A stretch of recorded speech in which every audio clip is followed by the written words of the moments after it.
ان اللہ وملائکتہ یصلون علی النبی یا ایھا الذین آمنوا صلوا علیہ وسلموا تسلیما۔ میرے ساتھ بآواز بلند درود و سلام کا نذرانہ پیش کریں۔ اللہم صلی علی سیدنا و مولانا محمد وعلی آل سیدنا و مولانا محمد وبارک وسلم وصلی علیہ۔ الصلاۃ والسلام علیک یا سیدی یا رسول اللہ وعلی آلک و صحابک یا سیدی یا حبیب اللہ۔ الصلاۃ والسلام علیک یا سیدی یا نور العینین وعلی آلک و صحابک یا سیدی یا جد الحسنین۔ رب اشرح لی صدری ویسر لی امری واحلل عقدۃ من لسانی یفقہوا قولی۔ تمام تعریفیں، تمام حمد و ثنا اس ذات کے لیے، وہ ذات جو ایاک نعبد و ایاک نستعین بھی ہے، صراط مستقیم بھی ہے، نعم المولا و نعم النصیر بھی ہے، رب العرش العظیم بھی ہے، خیر الرازقین بھی ہے، لہم مغفرۃ و اجر کریم بھی ہے۔ ان اللہ علی کل شیء قدیر کی حمد و ثنا کے بعد سید المرسلین و خاتم النبیین، شفیع المذنبین، انیس الغریبین، رحمت للعالمین، خاتم النبیین، شمس العارفین، سراج الصالحین، احمد مجتبی جناب محمد مصطفیٰ کے دربار و احباب دربار میں ہدیتاً تحفتاً عقیدتاً محبتاً نذراناً درود شریف پڑھنے کے بعد دعا گو ہوں کہ میرا پڑھنا اور آپ کا سننا اللہ پاک اپنے دربار لمبے ذل میں قبول و منظور فرمائے۔ اللہ پاک امام الانبیاء کے وسیلہ جلیلہ سے ہم تمام مسلمانوں کو اپنے گھر بیت اللہ اور گنبد خضرا کا دیدار نصیب فرمائے۔ میرے سمیت جتنے افراد دور سے، قریب سے، بعید سے تشریف لائے، ان کا آنا، ان کا بیٹھنا، میرا پڑھنا اپنی پاک بارگاہ لمبے ذل میں قبول و منظور فرمائے۔ اللہ پاک اپنی عظیم الشان کتاب قرآن پاک فرقان حمید برہان رشید میں ان لوگوں کا ذکر فرما رہا ہے، وہ لوگ جو اللہ کی رضا کی خاطر، اللہ کی محبت کی خاطر اپنی جان کا، اپنی عزت کا، اپنی مال کو قربان کرتے ہیں۔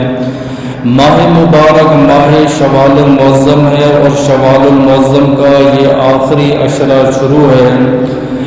قرآن کریم کی جو میں نے آیت مقدسہ کی تلاوت کی ہے، مفسرین کرام فرماتے ہیں کہ بعض کہتے ہیں اس سے مراد مولا علی مرتضیٰ کی ذات ہے، اور بعض مفسرین کرام فرماتے ہیں اس سے مراد حضرت زبیر بن عوام رضی اللہ تعالی عنہ کی ذات ہے۔ ہم اہل سنت و جماعت ہیں تے ہمارا ایمان تے ہمارا یہ عقیدہ ہے، ابو بکر پاک کی الف سے لے کر مولا علی شیر خدا کی یا سے یا تک حضور کے سارے صحابہ سچے ہیں، سچے ہیں، وَكُلٌّ وَعَدَ اللَّهُ الْحُسْنَى کے تحت سارے کے سارے صحابہ جنتی ہیں۔ صحابہ کرام میں بہت سارے صحابہ کرام وہ ہیں جن کو اللہ پاک نے بے شمار نعمتوں سے، بے شمار رحمتوں سے نوازا۔ خلفائے راشدین بھی ہیں، عشرہ مبشرہ بھی ہیں، بدری صحابہ بھی ہیں، بیت رضوان والے بھی ہیں۔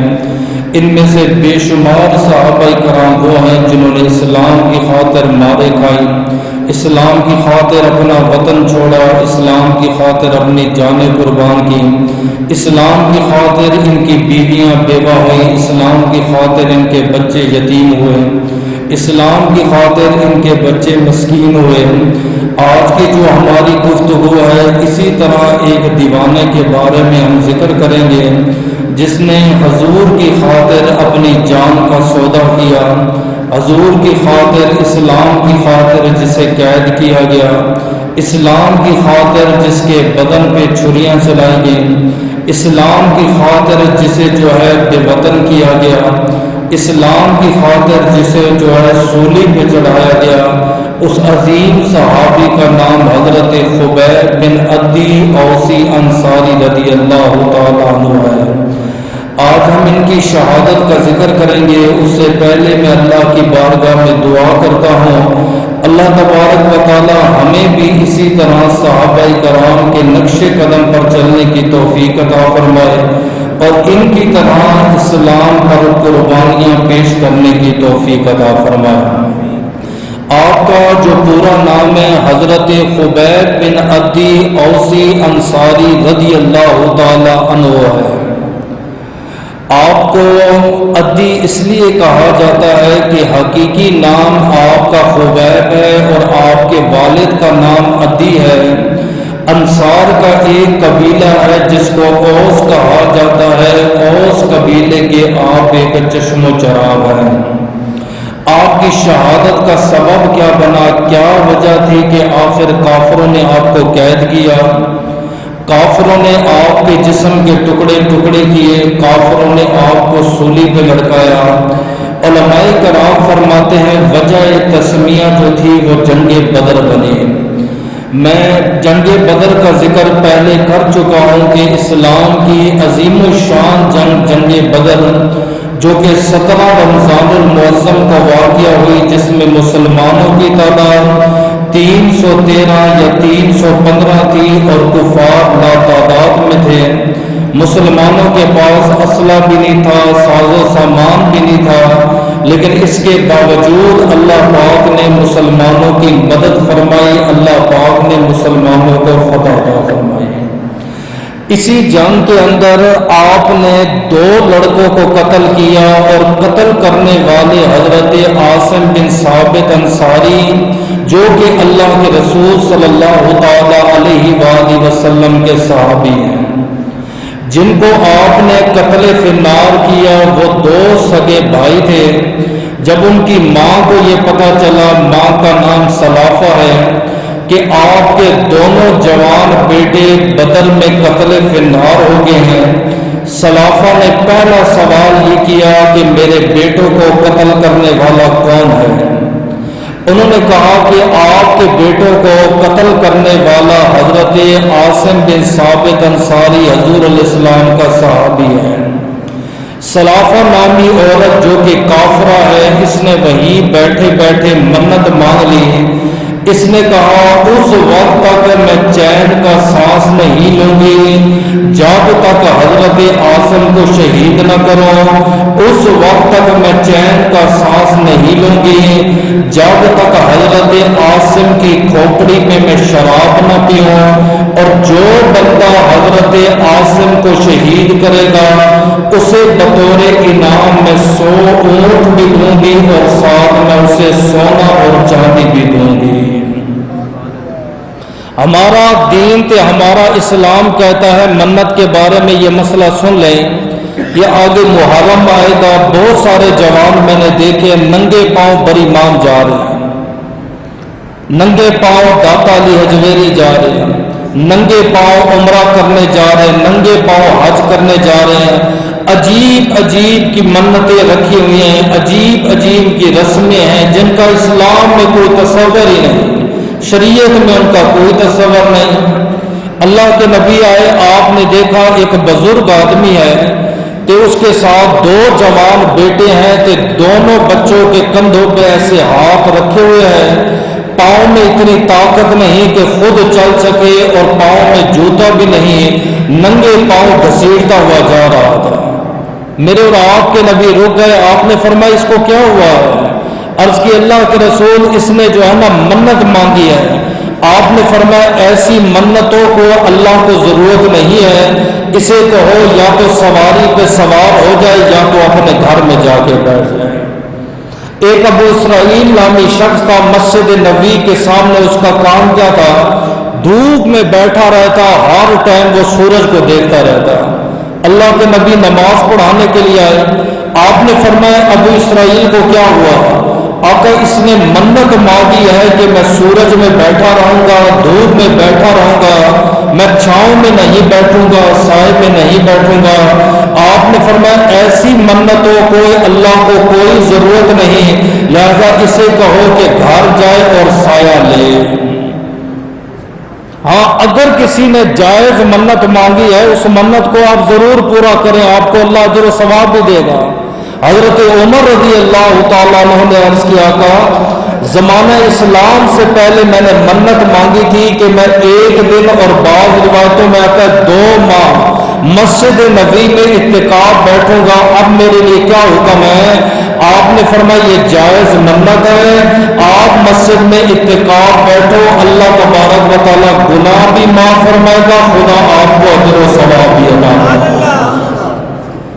مقصد صرف بتانے کا ہے کہ جوتے اتار کے جانا، بچوں کی لمبی لمبی چٹیاں چھوڑ دینا، لڑکوں کے کان چھدوا دینا، لڑکوں کے گلوں میں جناب عورتوں والا ہار ڈال دینا، دھوپ میں بیٹھے رہنا، ننگے پاؤں آپ نے دربار میں جانا ہے، آپ نے عمرے میں جانا ہے، اسلام میں ایسی کوئی منت نہیں، ایسی منتوں کا دور دور تک کوئی تصور اور کوئی خیال نہیں۔ اصل میں یہ طریقہ کافروں کا تھا، چلتے چلتے مسلمانوں میں آ گیا۔ اب سلافہ نامی عورت جس کے 2 بیٹے بدر میں قتل ہوئے، یہ منت وہ مانگ رہی ہے، وہ کہہ رہی ہے کہ حضرت عاصم بن ثابت کو جو شہید کرے گا انعام میں 100 اونٹ دوں گی، اور اس وقت تک میں چین کا سانس نہیں لوں گی جب تک حضرت عاصم کی کھوپڑی کے اندر میں شراب نہ پی لوں۔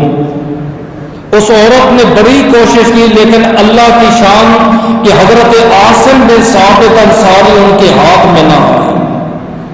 جب اس نے ہاتھ پاؤں مار دیے، دیکھا کہ حضرت عاصم بن ثابت میرے ہاتھ میں نہیں آ رہا، اس نے 2 جاسوس تیار کیے، اسلام جیسا ان کو لباس پہنایا، سر پہ اس کا امامہ شریف بھی ہے، ہاتھوں میں تسبیح بھی ہے، زبان پہ اللہ اللہ کے رسول کا ذکر بھی ہے، دونوں کو مدینہ طیبہ بھیجا، دونوں جاسوس اللہ کے نبی کی بارگاہ میں۔ السلام علیکم، وعلیکم السلام، کیسے آنا ہوا؟ اے اللہ کے رسول، ہم وادی اسفان سے آئے ہیں، ہم دونوں مسلمان ہیں، آپ کے غلام ہیں، آپ کے امتی ہیں، ہمارے شہر میں اسلام کی بڑی کمی ہے، دین کی بڑی کمی ہے، ہم چاہتے ہیں کہ آپ اپنے تبلیغی جماعت میں سے چند صحابہ کرام بھیجیں جو اچھے واعظ بھی ہوں، اچھے خطیب بھی ہوں، آ کے ہمارے علاقے میں خطاب کریں، واعظ کریں، تاکہ اسلام کا بول بالا ہو۔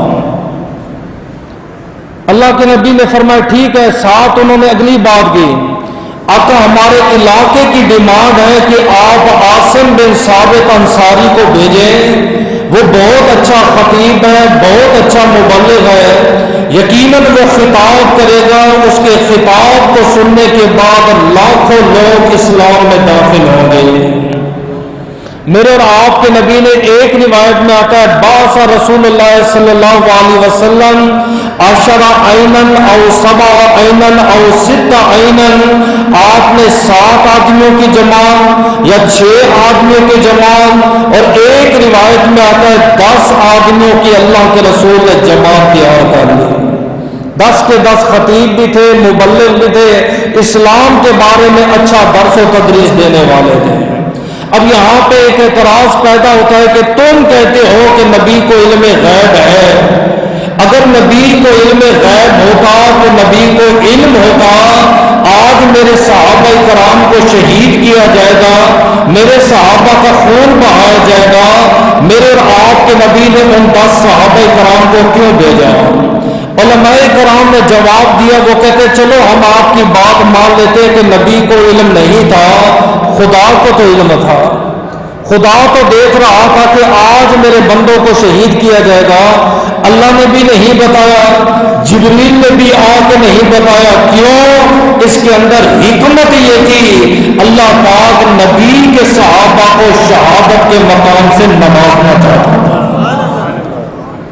10 صحابہ کرام کی جماعت نکلی، اللہ کے رسول نے فرمایا وَآمَرَ عاصم بن ثابت انصاری، آپ نے حضرت عاصم بن ثابت انصاری کو ان کا امیر بنا دیا۔ ہم محلے میں چوک میں 10 آدمی اکٹھے ہو جائے سارے چودھری بن جاتے ہیں، ہم سارے کے سارے ملک بن جاتے ہیں، ایک بندے کے ماتحت نہیں رہتے، ایک بندے کی بات نہیں بناتے، جبکہ اللہ کے نبی نے 3 بندوں کی بھی جماعت بھیجی ہے، آپ نے فرمایا تم میں سے کوئی ایک بندہ امیر ہو۔ کچھ چھوٹا سا لشکر بھی بھیجتے اللہ کے نبی، ایک نہ ایک بندے کو سربراہ، ایک نہ ایک بندے کو امیر بنا دیتے، نہ کوئی فتنہ ہوتا نہ کوئی فساد ہوتا، سارے بندے امیر کے ماتحت ہوتے، امیر کی بات مانتے۔ تو آپ نے یہ جو 10 آدمیوں کا قافلہ بھیجا، اس میں آپ نے امیر بنایا حضرت عاصم بن ثابت انصاری رضی اللہ تعالیٰ عنہ کو۔ قافلہ یہاں سے نکل گیا، جاسوسوں نے آگے جا کے خبر دے دی کہ نبی پاک کے 10 صحابہ کرام جو کہ خطیب بھی ہیں، ادیب بھی ہیں، مبلغ بھی ہیں، وادی اسفان کی طرف آ رہے ہیں، لہذا تم اپنی تیاری شروع کر دو۔ اب ان کا جو طریقہ کار تھا کہ یہ دن کے ٹائم آرام کرتے ہیں اور رات کے ٹائم جو ہے نا یہ اپنا سفر کرتے تاکہ لوگ ہمیں دیکھیں نہیں، کیونکہ نیا نیا اسلام تھا، نیا نیا دین تھا۔ اسی قافلے کے اندر حضرت خبیب بن عبدی انصاری بھی ہیں، اسی قافلے کے اندر حضرت طارق بن عبداللہ رضی اللہ تعالی عنہ بھی شامل ہیں۔ کھاتے کیا تھے؟ وہ کہتے ہیں کہ فَآكَلُوا تَمْرَةَ الْأَجْوَى، اجوا کھجور کھایا کرتے تھے، کیونکہ سرکار کی حدیث ہے، آپ نے فرمایا کہ من آکل 7 تمرات لم يضرہ، جو بندہ ایک دن میں 7 مرتبہ اجوا کھجور کھا لے، نہ اس کے اوپر جادو اثر کرتا ہے نہ اس بندے کے اوپر زہر اثر کرتا ہے۔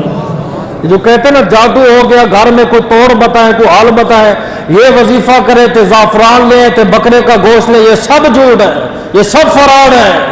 آسان طریقہ یہ ہے، آپ نے فرمایا 7 عدد پاک عدد میں آپ اجوا کھجور کھا لیں، نہ آپ پہ جادو اثر کرے گا نہ آپ پہ زہر اثر کرے گا، کیونکہ آپ نے فرمایا الاجوۃ من الجنہ، یہ کوئی عام کھجور نہیں ہے بلکہ یہ جنت سے آئی ہوئی کھجور ہے۔ اب یہ رات کے ٹائم ایک غار کے اندر رکے ہیں، وہاں پہ انہوں نے اجوا کھجوریں کھائی، اپنا صبح کے ٹائم یہاں سے یہ نکل گئے، صبح کا ٹائم ہے، وہاں پہ ایک عورت بکریاں چرانے آئی، اس نے دیکھا کہ غار کے اندر کھجوروں کی گٹھلیاں پڑی ہوئی ہیں، اس نے کہا ھذا تمرۃ من المدینہ، یہ جو کھجوریں ہیں، یہ جو گٹھلیاں ہیں، یہ مدینہ طیبہ کی گٹھلیاں ہیں۔ اس نے شور مچا دیا، سارا محلہ سارا شہر اکٹھا ہو گیا۔ انہوں نے کہا بی بی کیا ہوا؟ اس نے کہا مدنی صحابہ کرام مجھے لگتا ہے رات کو غار میں رہے۔ لوگوں نے کہا دلیل؟ انہوں نے کہا دلیل یہ گٹھلیاں ہیں، یہ جو گٹھلیاں ہیں یہ عام کھجور کی نہیں، یہ اجوا کھجور کی ہیں، اور اس ٹائم جو ہے نا اجوا کھجور وافر مقدار میں مدینہ اور مکہ میں پائی جاتی ہے۔ ہمیں لگتا ہے یا تو نبی کے صحابہ ہمارے پر حملہ کرنے والے ہیں، ان قریب یہ ہمیں مار ڈالیں گے، ہمیں قتل کر دیں گے، اس سے پہلے کہ وہ ہمیں مارے یہ سوچنے کی بات ہے کہ وہ ہمارے شہر میں کیوں آئے، آپ ان کا محاسبہ کریں، ان کا پیچھا کریں، ان سارے صحابہ کو شہید کر دیں۔ وہاں سے ایک پورا ٹولہ صحابہ کرام کے نقش قدم کو دیکھتا دیکھتا صحابہ کرام کے پیچھے چلنے لگا، حتیٰ کہ نبی کے یہ 10 صحابہ کرام ایک پہاڑی کے پاس پہنچے، انہوں نے تیر مارے، تیر مارنے کے وقت 6 صحابہ کرام موقع پر شہید ہو گئے۔ بعض روایتوں میں آتا ہے 3 کے 4 صحابہ پہاڑی کے اوپر چڑھ گئے۔ اور تیر چلانے والے کون تھے؟ فرمایا مئتا رجل من الرام، 100 آدمی، جو اس ٹائم میں ماہر تھا تیر چلانے والا، وہ 100 آدمی پہاڑی کے نیچے جمع ہو گیا، 100 آدمی نے پہاڑی کا گھیراؤ کر دیا۔ ان میں سے ایک کہنے لگا تم سارے کے سارے نیچے آ جاؤ، ہم تمہیں کچھ نہیں کہیں گے، ہم تمہیں گرفتار کریں گے، قید کریں گے، تمہارے نبی سے تمہارا فدیہ لیں گے، اس کے بعد ہم تمہیں آزاد کر دیں گے۔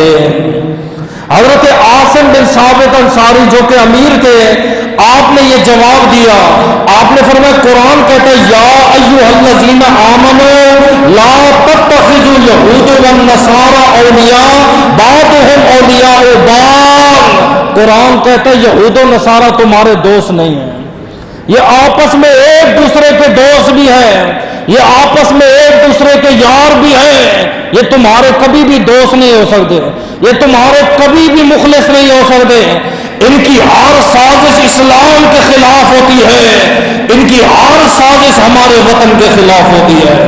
آپ نے فرمایا میں نیچے نہیں اتروں گا۔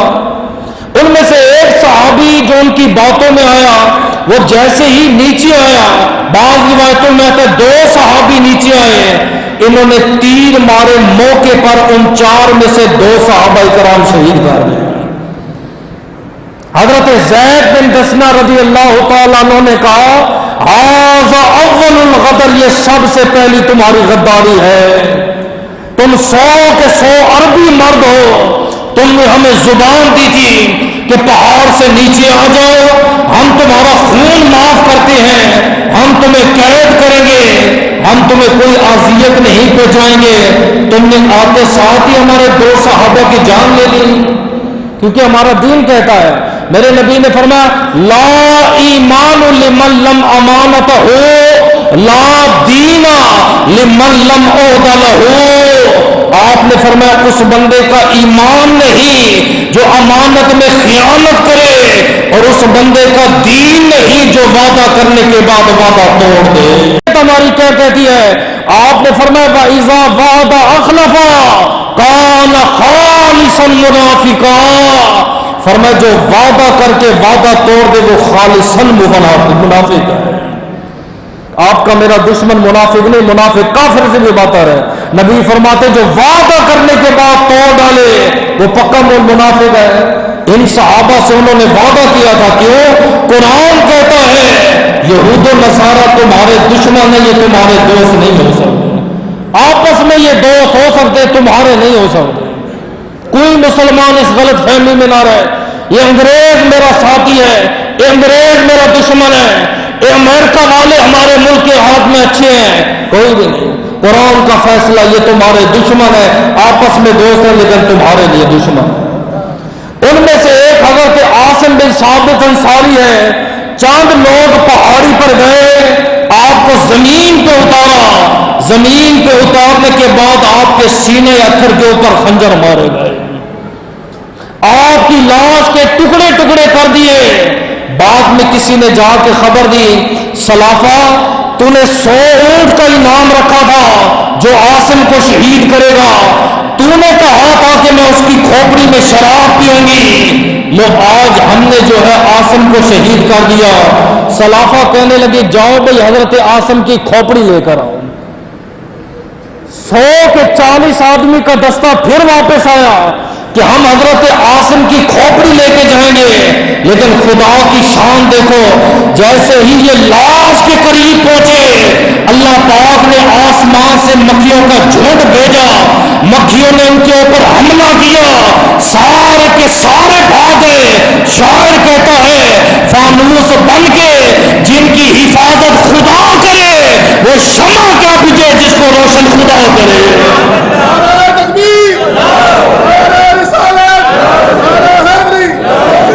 جو حضرت عاصم رضی اللہ تعالی عنہ کی لاش جو ہے وہ سلامت رہے، حضرت زید بن دسنہ رضی اللہ تعالی عنہ کو قید کر لیا، پیچھے بچ کے حضرت خبیب بن عدی رضی اللہ تعالی عنہ جو کہ میرا موضوع ہے، جو کہ آج ہمارے جمعۃ المبارک کا مقصد خطاب ہے۔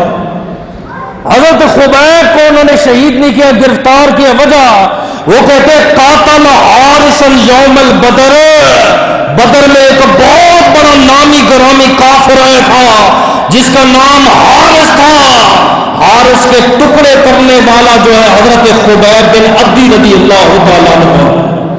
اور بدر والے کیا ہیں؟ پہلے بدر کا مقام سمجھو، جب یہ بدر ختم ہوئی اللہ کے نبی نے فرمایا اعملوا ما شئتم فقد وجبت لکم الجنہ، اے میرے بدریو صحابیوں آج کے بعد تم جو بھی عمل کرو گے خدا نے تمہارے اوپر جنت کو واجب فرما دی۔ بدر ختم ہوئی، جبریل امین آ گئے، اے اللہ کے نبی آپ ان بدریوں کے بارے میں کیا رائے رکھتے ہیں؟ آپ نے فرمایا ھذا افضل من المسلمین، یہ سارے مسلمانوں سے افضل ہیں جو بدر میں لڑے۔ آگے جبریل نے پتہ کیا کہا؟ آقا جو خدا کے فرشتے بدر میں آئے، آسمانوں میں ہم ان فرشتوں کو سب سے افضل ترین فرشتے مانتے ہیں۔ یہ بدر والوں کا مقام ہے۔ بدر میں حبیب نے مارا حارث کو، حارث کے 2 بیٹے ہیں، ایک بیٹی ہے، حارث کے بچوں نے کہا تھا ہمارے باپ کا قاتل جس کے ہاتھ میں آئے گا ہم منہ مانگا اس کو دام دیں گے۔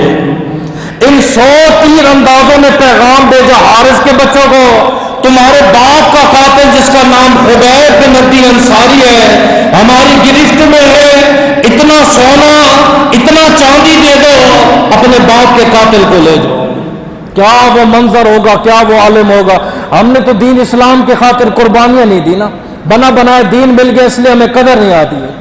حارث کے 2 بیٹے آئے، دونوں نے حضرت خبیب کو پکڑا، اپنے گھر میں لے کر گئے، اپنی بہن سے کہا یہ ہمارے باپ کا قاتل ہے، اسے گھر میں قید کر کے رکھنا، اس کے اوپر رحم نہ کرنا، انشاءاللہ موقع آئے گا ہم اسے وہ عبرت کی موت دیں گے تا قیامت تک مسلمان یاد کریں گے کہ کافروں نے ہمارے نبی کے صحابہ کو کیسے قتل کیا۔ اور واقعی آج تک ہم ان کی شہادت نہیں بول گئے۔ ہم کس میں پھنسے ہوئے ہیں؟ شہادت امام حسن، شہادت امام حسین، شہادت مولا علی مرتضی، ان صحابہ کرام کی قربانی تو کوئی بیان ہی نہیں کرتا۔ ہمارے جوانوں کو ان کا نام تک نہیں پتا، نام بھی نہیں پتا کہ خبیب نام کا کوئی صحابی بھی ہے کہ نہیں ہے۔ کہتے جب آپ کو قید کر گیا کیسے کیا؟ وَإِنَّهُ مُوسِكُ بِالْحَدِيدِ، لوہے کی بیڑیوں کے ساتھ آپ کو لٹکایا گیا۔ گھر میں ایک لونڈی ہے، ایک حارث کی بیٹی ہے، اب دشمن کی بیٹی ہے، اس کے الفاظ سنو، مسلمان کا کردار ایسا ہونا چاہیے۔ فرمایا لم یکن قط خیرا، لم یکن اسیر قط خیرا، بڑے بڑے قیدی دیکھے ہیں، بڑے بڑے مرد دیکھے ہیں، بڑے بڑے مجرم دیکھے ہیں، لیکن خبیب جیسا بہترین قیدی میں نے نہیں دیکھا۔ کسی نے پوچھا حارث کی بیٹی وہ کیوں؟ آگے اس کے الفاظ سنیے گا۔ فرمایا رات کو وہ قرآن کی تلاوت کرتا، ساری رات ہم سوئے رہتے، ساری رات قرآن پڑھنے کی آواز آتی۔ میں نے آپ کو پہلے بھی بتایا، پچھلے جمعے بھی بتایا، نبی کے زمانے میں قرآن تو کتابی شکل میں تھا ہی نہیں، گھر تو کافروں کا ہے، قرآن کیسے وہ صحابی پڑھتا؟ فرمایا ان صحابہ کرام کو زبانی قرآن کی صورتیں تے آیتیں یاد تھی۔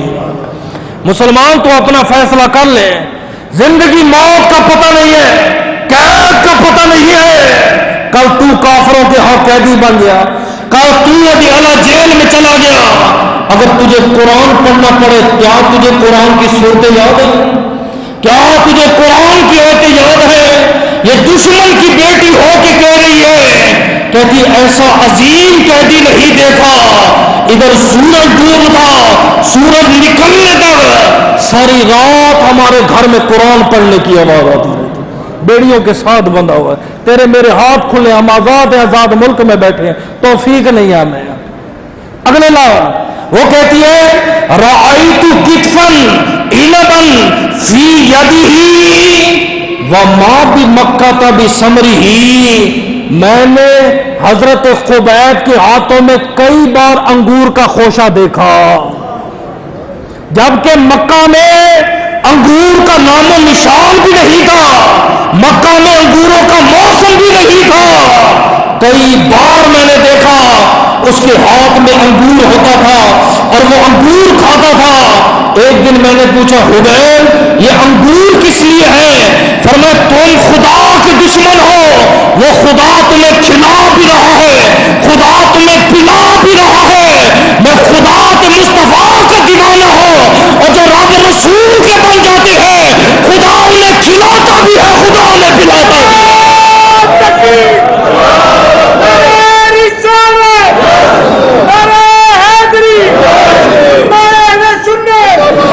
قرآن کہتا ہے مریم علیہ السلام اندر تھی کمرے میں، زکریا علیہ السلام کو کہنا میں نہیں مانتا، میری عقل نہیں مانتی، میں قرآن سے ثابت کر دیتا ہوں۔ زکریا علیہ السلام نے خود تالا کھولا، اندر گئے، آپ نے دیکھا بے موسم پھل پڑے ہیں، کمرہ چاروں طرف سے بند ہے، یا مریم ان لکی ھذا، اے مریم کہاں سے لیے؟ فرمایا میرے رب نے دیے، وہ رب جس کو چاہتا ہے بغیر حساب و کتاب رزق عطا فرماتا ہے۔ پھر اگلے جملے سنیے گا، کہتی ہے میں نے دیکھا بڑا عظیم قیدی ہے، رات کو قرآن کی تلاوت کرتا ہے، پوری رات اس کی تلاوت میں گزر جاتی ہے تو خدا اس کو جناب انگور کے خوشے بھیجتا ہے۔ ایک دن میں اس کے پاس گئی، میں نے کہا خبیب آپ کو کوئی چیز کی ضرورت ہے؟ اس نے کہا بی بی اگر احسان کرنا ہے تو 3 چیزوں کی ضرورت ہے۔ ایک قیدی کی ڈیمانڈ ہے، ہمارے اڈیالہ جیل میں جس کو پھانسی ہوتی ہے نا، آپ اخبار میں پڑھا کریں آخری ٹائم ان کی ڈیمانڈیں کیا ہوتی ہیں۔ ایک قیدی ایسا بھی ہماری نظر میں گزرا ہے جسے موت سے پہلے پوچھا گیا تیری آخری خواہش کیا ہے؟ اس نے کہا سگریٹ پینا چاہتا ہوں۔ ایسے نشئی لوگ بھی موجود ہیں، کوئی تلاوت کرتا ہے، کوئی قرآن پڑھتا ہے، اور صحابی کی آخری خواہش پوچھی جا رہی ہے خبیب آپ کی آخری خواہش کیا ہے؟ آپ نے فرمایا بی بی مجھے میٹھا پانی دینا، دوسرا جو تم مجھے گوشت دیتے ہو میں نہیں کھاتا۔ کیوں؟ فرمایا تم ذبح کرتے ہو بتوں کے نام پہ، اور قرآن کہتا ہے وَمَا أُحِلَّ بِهِ لِغَيْرِ اللَّهِ، وہ چیز جو غیر خدا کے نام پہ ذبح کی جاتی ہے وہ حرام ہے، اور مسلمان حرام نہیں کھاتا۔ قرآن کہتا ہے جب بھی کھاؤ کہ حلال پہ پاکیزہ روزی کھاؤ۔ انہوں نے کہا تیسری خواہش، میں دنگ رہ گیا اس خواہش کو پڑھ کے۔ اس نے کہا بی بی اگر ممکن ہو سکے مجھے ایک استرا دے دو۔ استرا، موسیٰ کہتے ہیں عربی میں استرے کو موسیٰ۔ فرمایا ایک اگر مجھے استرا دے دو۔ اس بی بی نے پوچھا استرا کیا کرے گا؟ اس نے کہا میں اپنی پاکی کروں گا۔ کیوں؟ فرمایا بعد مرنے کے میں چاہتا ہوں میں خدا کی بارگاہ میں جاؤں، میرا دل بھی پاک ہو کہ میرا جسم بھی پاک ہو۔ کیوں مسلمان؟ کیوں حکم ہے بیٹا باپ کا غسل، باپ کو خود غسل دے جنازے میں، بیٹی ماں کو غسل دے؟ کیوں؟ اسلام کہتا ہو سکتا ہے اس کا باپ سنت کا طالب ہو سکتا ہے اس کا باپ پاکی کا دشمن ہو، اس کے زیر بغل کے زیر ناب بال بڑے ہوئے ہوں گے، کوئی اور ہوگا تو جھنڈے اٹھا لے گا، فلاں کو میں نے غسل دیا، زیر بغل بال بھی تھے، زیر ناب بال تھے، بڑا گندا تھا۔ اسلام نے پردے کا حکم دیا ہے، فرمایا بیٹا اگر باپ کو غسل دے گا، اگر بال بڑے ہوئے ہوں گے یہ بیٹا جو ہے وہ پردہ رکھ لے گا۔ اور ہمارے معاشرے میں کیا مشہور ہے، جوان بچے مجھ سے پوچھتے ہیں ہیں جی یہ لکھا ہوا ہے یہ بال جو ہے وہ چاول کے دانے سے بڑھ جائے تو روٹی بوٹی حرام ہے؟ میں آگے سے کہہ دیتا ہوں ہاں لکھا ہوا ہے، چلو یہ سمجھ کے اپنی پاکی کر لو، کرو تو صحیح۔ حکم یہ ہے فرمایا 40 دن کے اندر اندر زیر بغل بال زیر ناب بال ان کو صاف کرنا یہ سنت ہے۔ پھر کچھ لوگ کہتے ہیں مسجد کے اندر یہ مسئلے، بھائی کہاں بتائیں؟ آپ کو گرجے میں لے کر جائیں، آپ کو ہندوؤں کے پنڈت میں لے کے جائیں، علماء کے پاس آپ بیٹھتے نہیں ہو۔ میں ابھی خدا کی قسم اٹھا کے کہتا ہوں اس مسجد میں ہزاروں جوان ایسے ہوں گے جن کو پتہ ہی نہیں طریقہ کیا ہے۔ حکم ہے 40 دن کے اندر زیر ناب بال، فرمایا وہاں سے شروع کرنا جہاں سے ناف کا سراغ ہے، نیچے سے نہیں۔ اور کہاں تک جانا ہے اشارہ دے رہا ہوں، ہنس کے سن لو اپنی مرضی ہے، شریعت کا مسئلہ ہے، چاہے مذاق میں سنو اپنی مرضی ہے، چاہے سنجیدگی میں سنو آپ کی مرضی ہے۔ فرمایا جہاں تک میٹر کی سوئی گھومتی ہے وہاں تک آپ نے بالوں کو صاف کرنا ہے۔ ہمارے استادوں نے ہمیں ایسے اشارے سے سمجھایا، ہم آپ کو سمجھا رہے ہیں، یعنی آگے سے بھی آپ نے پاک ہونا ہے، پیچھے سے بھی آپ نے اپنے آپ کو پاک رکھنا ہے۔ کیوں؟ فرمایا اگر پیشاب رہ گیا استنجا نہیں ہوگا، استنجا نہ ہو تو وضو نہ ہوگا، وضو نہ ہو تو نماز ہی نہیں ہوگی۔ یہ تو ڈاکٹروں سے پوچھے جو آپریشن کرتے وہ ہمیں بتاتے ہیں، ایسے ایسے جوان ہیں جن کو پتہ بھی نہیں ہے کہاں سے کہاں تک پاکی حاصل کرنی ہے، چاہے بلیڈ سے کرے چاہے کریم استعمال کرے کوئی قید نہیں ہے۔ مرد کے لیے بہترین بلیڈ ہے، عورت کریم استعمال کرے، پاکی ضرور کرے۔ کیوں؟ فرمایا 10 چیزیں انبیاء کی فطرت ہیں، مونچھیں کٹوانا، ناخن کٹوانا، اپنے جوڑوں کو دھونا، اپنے جسم کو دھونا، جسم پہ خوشبو لگانا اور ختمے کروانا، زیر بغل بال اکھیڑنا تے زیر بناب بالوں کو صاف کرنا۔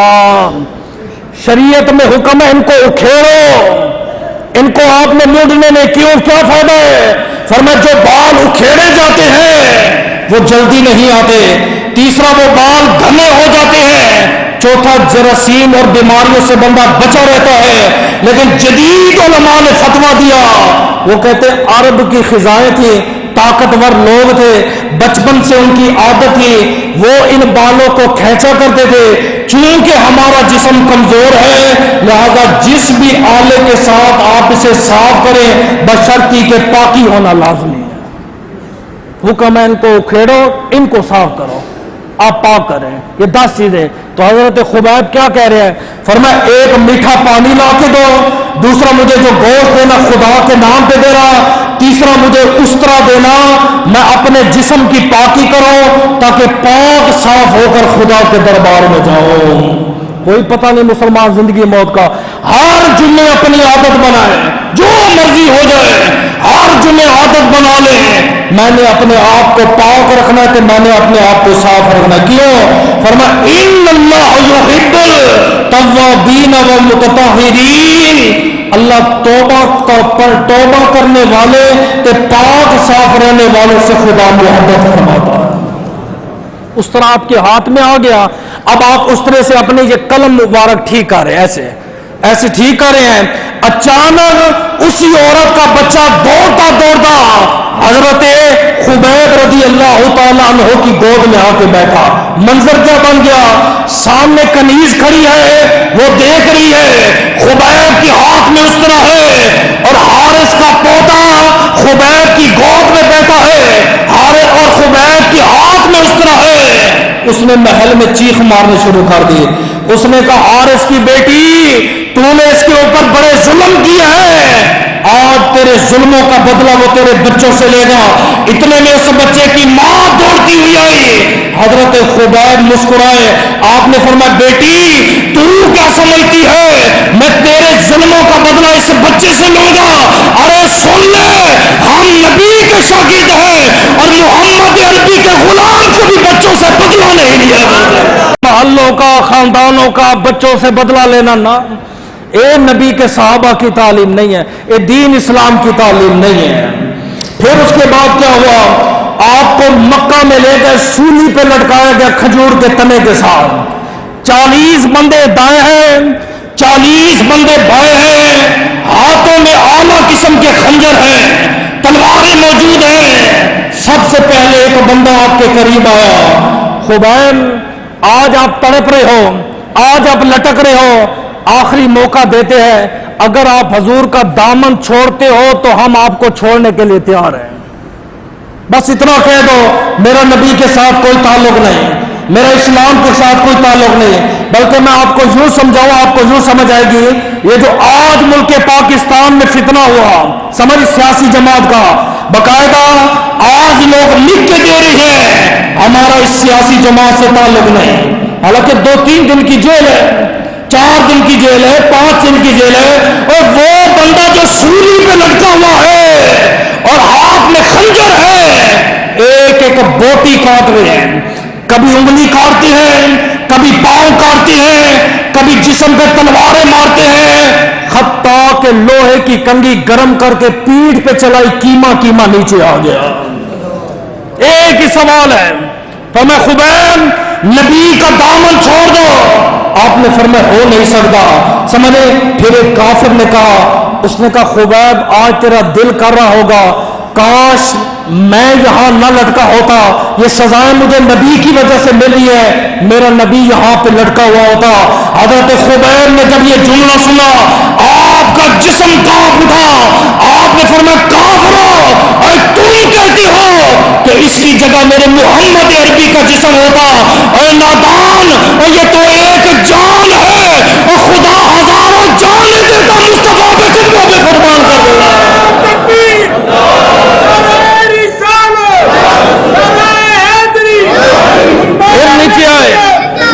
پھر نیچے آئے، آپ کے پاؤں مبارک پہ جب خنجر مارا اس وقت آپ کی آنکھوں سے آنسو نکلے۔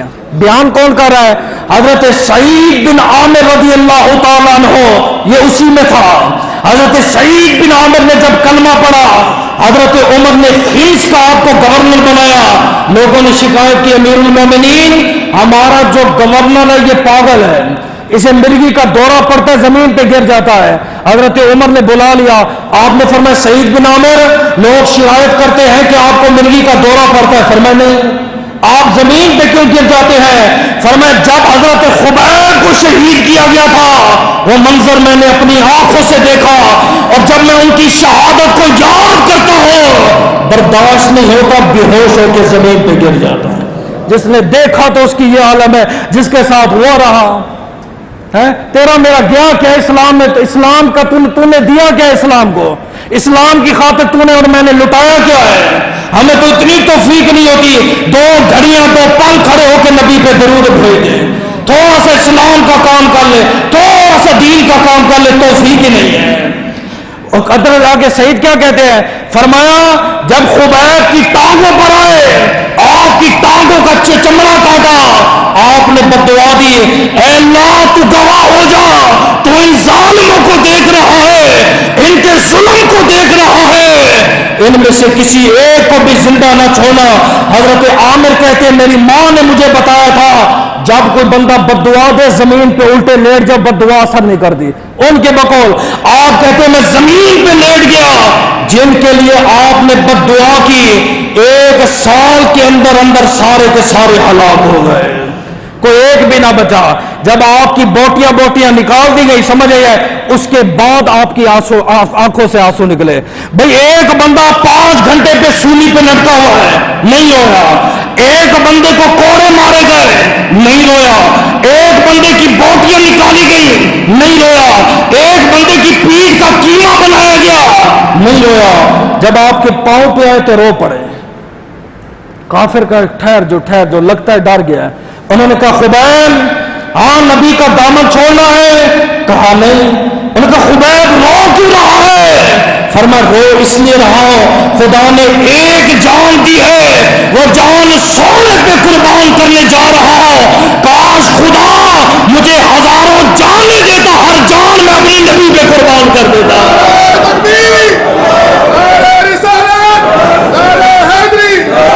جب آپ کی لاش، جب آپ شہید ہو گئے، جسم کے ٹکڑے ٹکڑے ہو گئے، جسم کی بوٹیاں بوٹیاں بنا دی گئی، فرمایا اس کو مٹی میں دفن نہیں کرنا، ایک کفن بھی نصیب نہیں ہوا، قبر بھی نصیب نہیں ہوئی، فرمایا یہاں سولی پہ لٹکا رہے گا۔ سمجھ آئیے آپ نے جو آخری ٹائم شعر پڑھے، خدا جانتا ہے تڑپانے والے شعر ہے، فرمایا اُلَسْتُ أُبَالِي حِينَ أُقْتِلُ مُسْلِمًا، فرمایا خدا کا لاکھ لاکھ شکر ہے کہ میں مسلمان ہو کے دنیا سے جا رہا ہوں۔ نہیں سمجھ آیا؟ انہیں مانا انہیں جانا نہ رکھا غیر سے کام، وَلِلَّهِ الْحَمْدُ میں دنیا سے مسلمان گیا۔ فرمایا بوٹیاں بوٹیاں کیے، ٹکڑے ٹکڑے کیے ہیں، اور جسم کا کیما کیما کیا ہے، بھوکا رکھا ہے، پیاسا رکھا ہے، لیکن خدا کا شکر ہے ہی نہ اقتل المسلمین، فرمایا کافر نہیں، ہندو نہیں، میں اس محمد کا غلام بن کے دنیا سے جا رہا ہوں۔ اگلا شعر ہے بڑا زبردست شعر ہے، سمجھ آئیے؟ آپ نے فرمایا سنو بھائی، اُلَسْتُ أُبَالِي حِينَ أُقْتَلُ مُسْلِمًا عَلَىٰ أَيِّ جَنْبٍ وَكَانَ لِلَّهِ مِصْرَعِينَ، فرمایا ادھر گروں یا ادھر گروں، بندہ اپنا دفاع کرتا ہے نا، کہتا ہے کوشش کرتا ہے کہ میں کم سے کم جگہ پہ گروں، یا میں یہاں گروں یا یہاں گروں۔ اب ان کے لفظ میں سولی پہ کھڑا ہوا ہے، کہتا ہے میں آگے گروں یا میں پیچھے گروں، میرا گرنا بھی خدا کے لیے ہوگا، میرا مرنا بھی خدا کے لیے ہوگا۔ فرمایا یبارک لہ فی آصال وشلو الممزعین، خدا چاہے گا تو میرے ٹکڑوں میں برکت برکت دے دے گا۔ انا للہ و انا الیہ راجعون، آخری بات جب آپ کی شہادت ہوگی، میرے نبی کو جب خبر ملی، آپ نے مسجد میں خطاب کیا، فرمایا تم میں سے کوئی بندہ ہے جو خبیب کی لاش کو لے کر آئے؟ ایک صحابی نے کہا آقا ملے گا کیا؟ فرمایا خبیب کو جو لے کر آئے گا فالہ الجنہ، میں گواہی دیتا ہوں خدا اس کو جنت دے گا، وہ صرف اس کی لاش کو لے کر آئے گا۔ حضرت زبیر اور ایک روایت میں دوسرے صحابی 2 گئے، سولی سے لاش کو اتارا، زمین پہ رکھا، کافروں کو پتہ چلا، جب کافر بھاگے آپ کہتے لاش کو اٹھایا دوسری جانب لگا، یہاں تک کہ کافروں کی نظروں سے بچ گئے، پھر ہم نے پیچھے مڑ کے دیکھا، ہمیں لاش نظر نہ آئی، گویا کہ یوں لگتا تھا کہ آپ کی لاش کو یا خدا نے آسمانوں پہ اٹھا لیا یا اللہ کے حکم سے آپ زمین پہ دفن ہو گئے۔ دعا ہے کہ اللہ عمل کی توفیق